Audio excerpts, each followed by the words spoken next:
L'Assemblée va... The Assembly will hear an address by His Excellency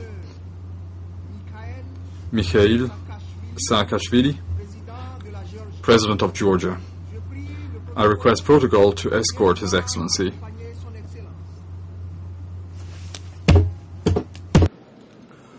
Au nom de l'Assemblée... On behalf of the General Assembly, I have the honor to welcome to the United Nations His Excellency Mikheil Saakashvili, President of Georgia.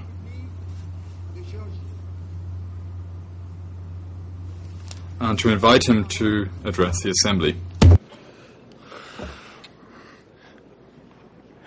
Je vous remercie, Monsieur le Président.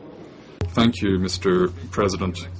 Distinguished delegates, it is a great honor, of course, to address the 66th plenary session of the United Nations General Assembly on behalf of my people. The United Nations is the international community's greatest legacy of the last century, an institution resulting from both history's most outrageous crimes and from humanity's capacity to confront, reckon with, and overcome the consequences of such crimes. Such human contradictions, the highest heaven and the deepest abyss, to quote Friedrich Schelling, are symbolized by the two remarkable anniversaries we commemorate this year. I was surprised that no one so far mentioned it this hall, but now is the 20th year anniversary since the Soviet Union collapsed, freeing captive nations and emancipating oppressed people, unleashing the dreams of millions, putting an end to decades of Cold War and the apocalyptic nuclear race, heralding a new era of international relations. It was clearly not, as one of nostalgic leaders put it, the biggest geopolitical catastrophe of the 20th century. But nor was it, as some analysts and diplomats dreamt, the end of history. 10 years later, in this very city, another major event took place, this time a real catastrophe. It reminded us in the most horrific way that history was not over and that it remained tragic. On that terrible day, even those who had failed to pay heed to a decade of green wars in the Balkans and the Caucasus, in Africa and in Afghanistan, had to abandon their illusions that a new world order free of conflicts had emerged for good.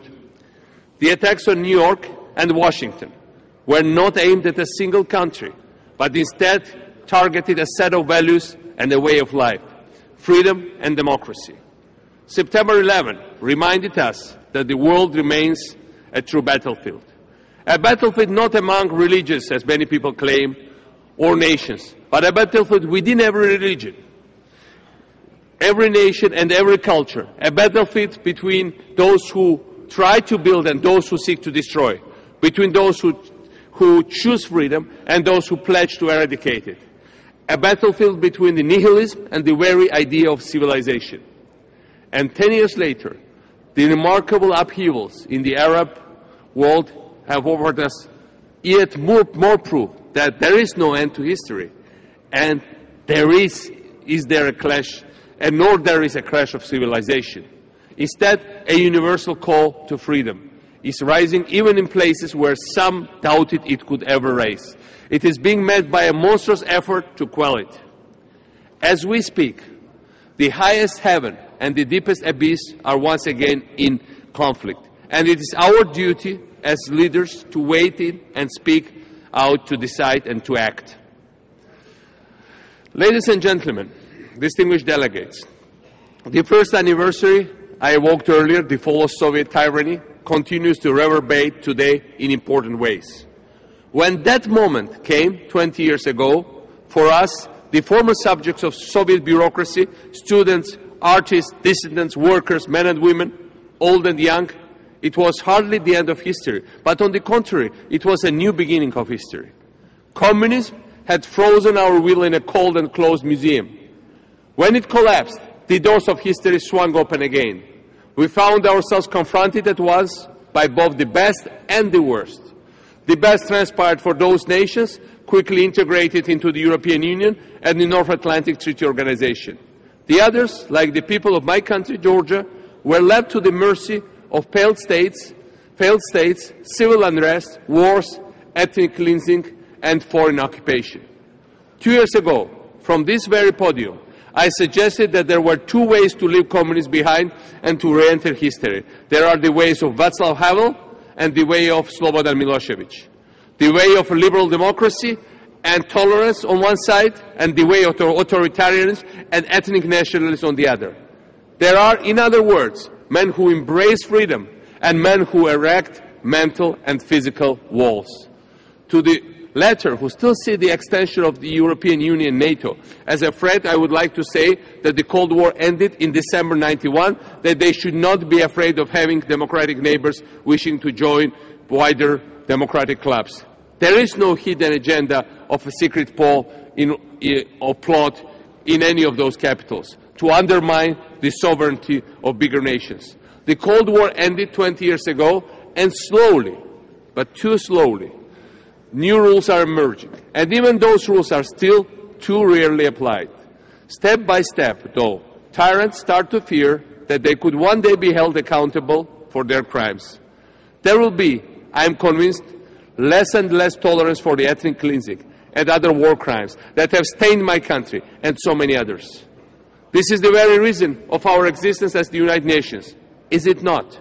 To make the world a little better, to finally enforce the rules, charters, laws and principles upon which we all have agreed.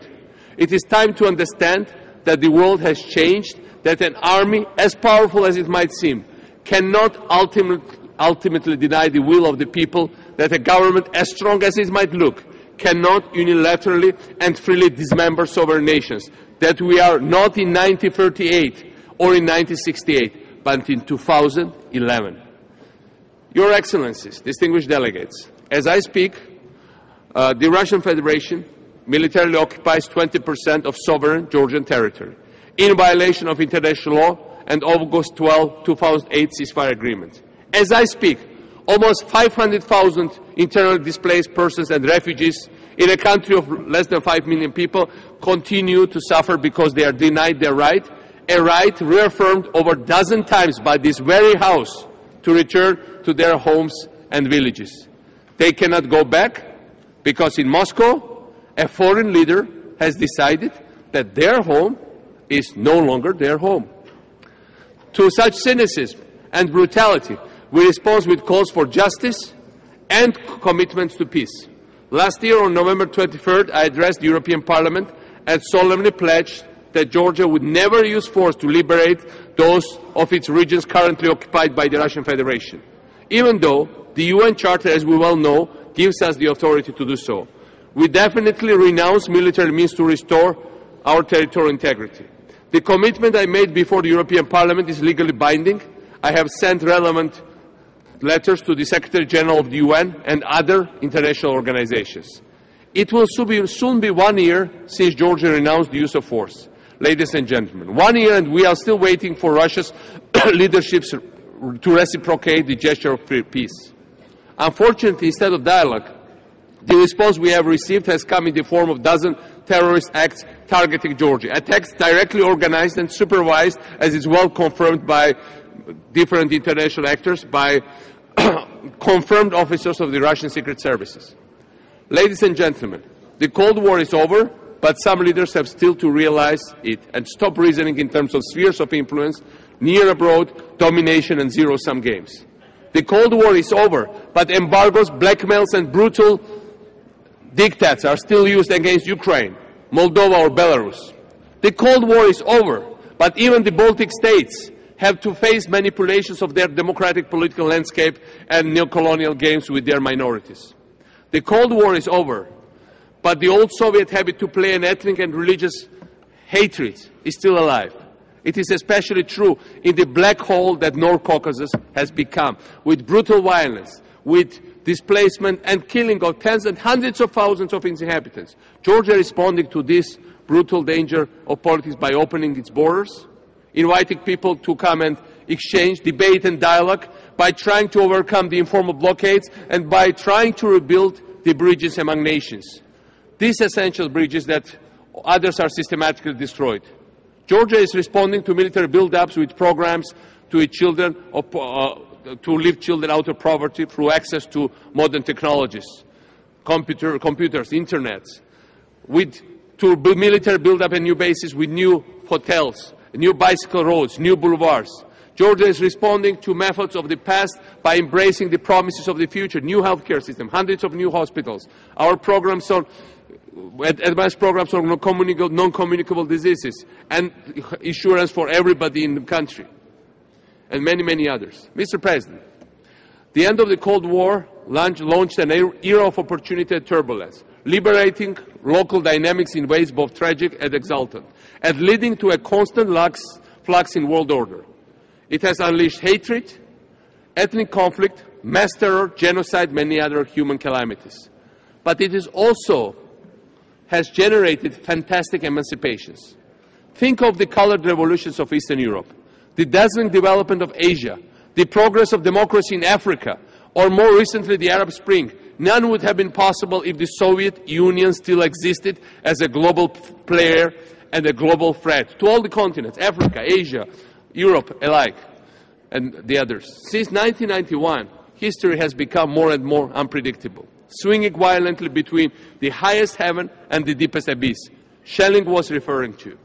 Indeed, who could have anticipated the global consequences of the desperate act by a 26-year-old Tunisian, Mohamed Bouazizi, in the remote town of Sidi Bouzid?